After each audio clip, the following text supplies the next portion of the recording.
Hello everyone. In the previous classes, we have studied about ethical issues in marketing. In today's class, we'll speak about ethical issues in finance. So, under ethical issues in finance, ethical issues in the financial services, and ethical issues in the financial market, we will study.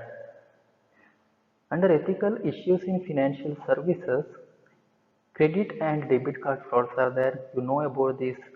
Very recently, some person will call you and ask about your debit card number, CVC number, and the OTP, and he say that he is from the Aadhaar or from the bank and all, and he will steal the money from your bank account. So that is called credit and debit card frauds. Then bank check frauds. So if you are signed for the blank check, the frauds chances are more. Then mortgage fraud. So mortgage means pledging one particular asset to get the loan. Mortgage frauds are also there nowadays. Then tax frauds. So under tax frauds, escaping or trying to escape from the tax is also called unethical one. Then bankruptcy. So what is the difference between bankruptcy and insolvency? Bankruptcy is declared by the bank. For example, Vijay Mallya is declared as a bankrupt by the banks which is given him the loan. Insolvency is a self-declared one. For example, there is a part of Ambani Group which is claiming for the insolvency. That is insolvency. Approving the insolvency or not is left to the court or Ministry of Corporate Affairs. So under bankruptcy, concealment of asset is there. Remember, bankruptcy is unethical one. Concealment of asset means not disclosing the complete asset, like what the politicians nowadays do. While informing about the personal assets to the bank, not disclosing the complete assets, or else hiding the details of some of the assets which that person holds. Then comes bust out, that is the claiming maximum asset credit. So when you are pledging any of the asset, if the value is 1 crore of that particular asset, then you can get the loan maximum of 50 lakh. But claiming the loan more than that is also treated as unethical one, that is called bust out. Then comes multiple filing. So for one particular asset, taking the loan in multiple banks.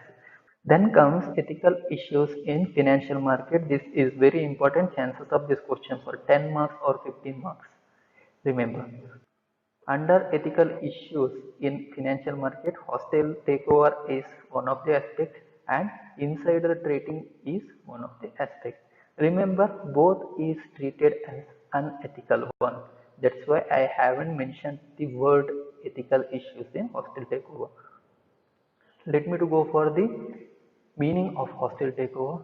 The acquisition or the purchase of one company, that is target company, by another, that is acquirer company, accomplished not by coming to the agreement with the target company's management, but by going directly to the company's shareholders or fighting to replace the management in order to get the acquisition approved is called hostile takeover. In simple, hostile takeover means a forceful takeover, but not coming to the agreement with the management of the company, but directly going for the shareholders in the market. Maybe you have seen the movie Ranna. In the first scene itself, one person is trying to purchase the shares of their company. Correct? That is also treated as action for hostile takeover. Fine. The takeover which goes against the wishes of the target company's management and board of directors is called hostile takeover. Let's see the results and issues of the hostile takeover here. Manipulation of the market and share purchase transactions.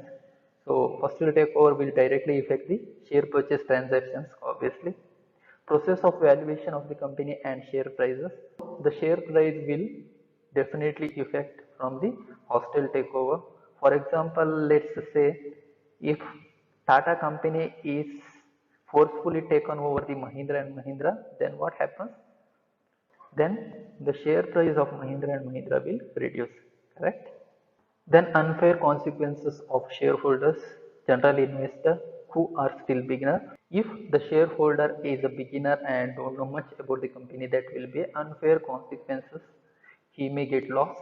Then unfair consequences for the consumers and society, and even the unfair consequences for the employees. Why I have mentioned about consumers and society and employees? As I told, there is something called stakeholders. Stakeholders means a person who is directly or indirectly related to the company. The word person here indicates even the non-living beings. So under stakeholders there are two types: internal stakeholders are there, external stakeholders are there. Internal stakeholders are those who are insiders of the company. For example, board of directors, employees, shareholders. External stakeholders are like those persons who are directly or indirectly related to the company, like consumers, like suppliers, or nature, or the land which you are using. So each and every company has the responsibility towards their stakeholders, either maybe internal one or maybe external one.